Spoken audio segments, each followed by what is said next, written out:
할렐루야, 주님을 사랑하시는 여러분을 환영합니다. 오늘은 우리가 함께 몸 기도에 대해서 살펴보겠습니다.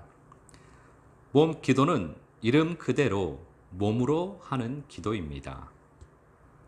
우리는 온 영과 혼과 몸으로 아버지와 대화를 할 수 있어야만 합니다. 온 영과 혼과 몸이 하나가 되어서 아버지의 말씀을 듣고 그 아버지의 말씀대로 살아야만 합니다. 그래서 우리는 몸 기도를 해야만 하는 것입니다. 몸 찬양, 워십 댄스는 우리가 많이들 알고 계실 것입니다. 몸으로 하는 찬양을 말합니다. 그와 똑같은 것이 바로 몸 기도입니다. 은사사역 하시는 분들이 하시는 말이 있습니다. 성령의 불을 받을 때 겉불과 속불이 있는데 겉불이 임해야 은사가 외적으로 나타난다라고 말을 합니다. 그 겉불이 임하려면 몸 기도를 해야만 합니다. 그런데 겉불이 임해서 은사를 사용하려는 것은 은사자의 길입니다. 우리는 은사의 길을 가지 않습니다. 우리는 생명의 길을 가야 합니다. 생명의 길은 겉부림에서 은사를 나타내는 것이 아니라 내 몸이 주님께 순종하도록 만드는 것입니다. 우리 몸에 죄들이 집을 짓고 살고 있습니다. 그래서 축사 사역 하시는 분들이 죄의 집을 부수고 죄들을 몰아내는 사역을 하는 것입니다. 그때 축사 사역 하시는 분들이 몸으로 직접 말을 선포하면서 똑같이 행동을 하는 것을 보게 됩니다. 성령의 검으로 벤다라고 선포하면서 직접 칼을 들고 베는 신용을 합니다. 예수의 피를 뿌린다라고 선포를 하면서 실제로 그렇게 피를 뿌리는 이렇게 신용을 합니다. 이 외에도 여러 가지 사역에 선포를 하면서 실제로 그렇게 하는 신용을 합니다. 그 행위를 통해서 은사의 능력이 나타납니다. 우리가 주님의 말씀에 순종하기 힘든 것은 우리 안에 있는 그 죄들 때문입니다. 그래서 우리는 말씀이 우리의 육신이 되어서 우리 몸에 거룩한 빛으로 가득 차서 말씀의 순종이 되어지는 몸이 되어야만 합니다. 몸 기도의 시작은 주님 앞에 가만히 앉아 있는 것부터 시작합니다.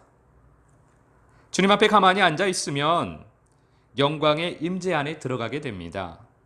그 임재 안에서 가만히 있다 보면 몸이 천근만근 무거워집니다.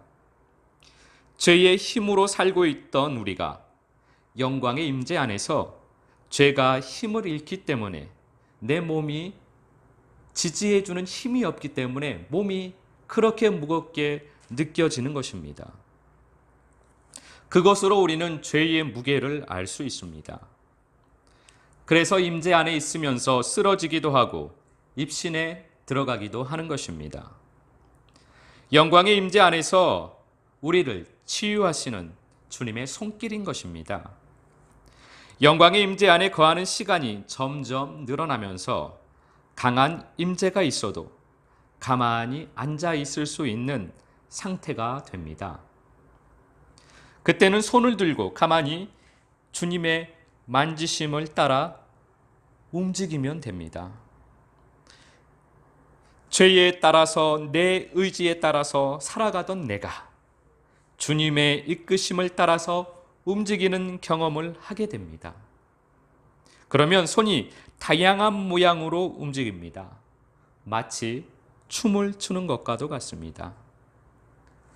아버지를 향한 경외의 몸짓을 계속하게 되는 것입니다. 또 일어나서 몸 기도를 합니다.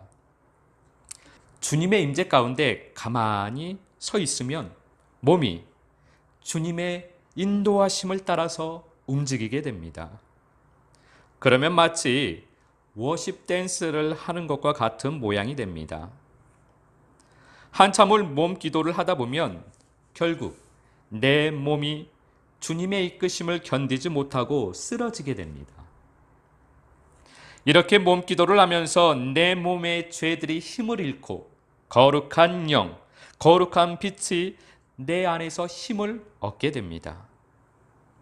몸 기도를 통해서 내 몸이 영적으로 치료가 되는 것입니다. 내 영의 외적 힘의 통로가 열리는 것입니다. 그러면서 외적으로 나를 통해서 다른 사람들에게 영적인 현상이 나타나는 것을 경험하게 됩니다. 그런데 그런 현상들을 중요하고 좋은 것으로 생각하지 말고 그냥 무시를 하셔야만 합니다. 그런 것들을 좋아하면 은사의 길로 빠지게 되기 때문입니다.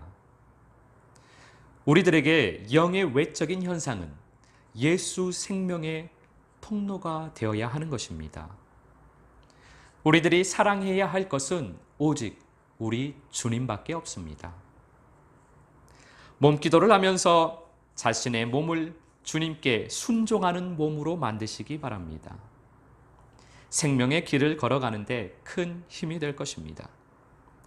더 많은 분들이 생명의 길을 함께 걸어갈 수 있도록 구독과 좋아요 눌러주시고 공유도 많이 해주시면 감사하겠습니다. 주님께 영광.